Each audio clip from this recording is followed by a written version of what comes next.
La rebelión comienza esencialmente en el año 167, comienza luego de un largo periodo de dominio griego, pero donde los judíos, o por lo menos un grupo importante de ellos, percibe que ya se ha llegado a un límite insoportable con la profanación del Templo de Jerusalén. El período de los macabeos se divide históricamente claramente en dos etapas. Llamamos los primeros macabeos a Yehuda y sus 4 otros hermanos, que fueron gobernando en distintos momentos, y llamamos el segundo periodo de los macabeos a los hijos de uno de los hijos de los macabeos, donde ya todo el fenómeno del dominio de los griegos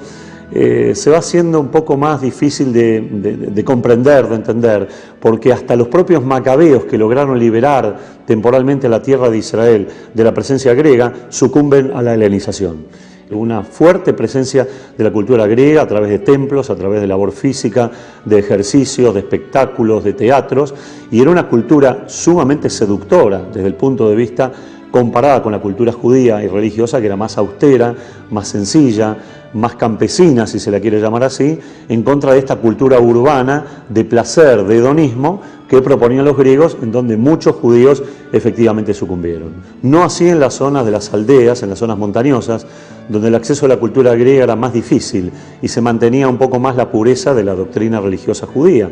Por eso no es casualidad que conozcamos que la revuelta estalla justamente con Matatías Hashmonaí, que este sacerdote que rechaza completamente un proceso de helenización que era absolutamente común y desarrollado en esa época, porque era la orden que había dado, evidentemente, Antíoco Epifanes, de prohibir el estudio de la Torá, obligar a los judíos al consumo de cerdo, prohibir la observancia del Shabbat, es decir, quebrar lo que hacía del judío un judío, su observancia de la Torá y la manifestación de vida religiosa en la propia tierra de Israel. Me parece que hay que rescatar el aspecto histórico de la fiesta de Hanukkah, sin olvidar esta gesta milagrosa, efectivamente, de los pocos contra muchos, en todo sentido de la palabra, no solo como combatientes físicamente hablando, sino también como luchadores espirituales. Hoy también sigue habiendo pocos judíos que luchamos contra muchos apáticos. Creo que hoy en día es más grave que antes, porque antes había una helenización consciente, hoy en día hay una asimilación inconsciente. El judío no sabe que se asimila, el judío no sabe que se pierde, no toma conciencia de esto. Antes había que luchar con las armas, hoy no hay que luchar con las armas para acercar al otro judío. O quizás haya que luchar con otras armas que no son las armas de fuego, ni la espada, ni el escudo, ni la lanza, sino con las armas de la cultura, con las armas de la Torá, con las armas del idioma hebreo, con las armas de las universidades hebreas, de la cultura, del Estado de Israel. Todas estas son las armas modernas que deben servir para acercar al judío a su propia fuente y tradición, independientemente de los avatares y los rigores de esta época de globalización helenista, si se la quiere llamar.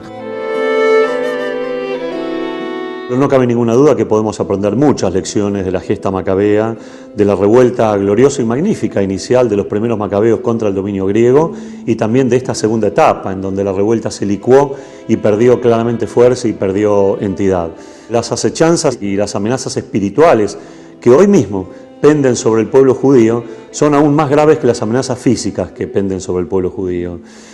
Sabemos quién es Ahmadinejad y sabemos que también que se lo puede combatir y se lo puede frenar. Aún se está a tiempo y hay que hacerlo quizá antes que el precio sea caro. Pero el judío no siempre es tan consciente de la amenaza espiritual. Y hoy el pueblo judío está amenazado por un proceso de erosión espiritual que llamamos asimilación, que llamamos desjudaización, apatía, desconocimiento de la tradición judía, de los valores, de la historia, del idioma del pueblo hebreo, que no tiene precedentes a lo largo de toda la historia del pueblo de Israel. Y esto evidentemente es mucho más grave porque, vuelvo a insistir, aquí no están en peligro los cuerpos, aquí están en peligro las almas. Y esto se repite claramente como se repitió en la época de Hanukkah.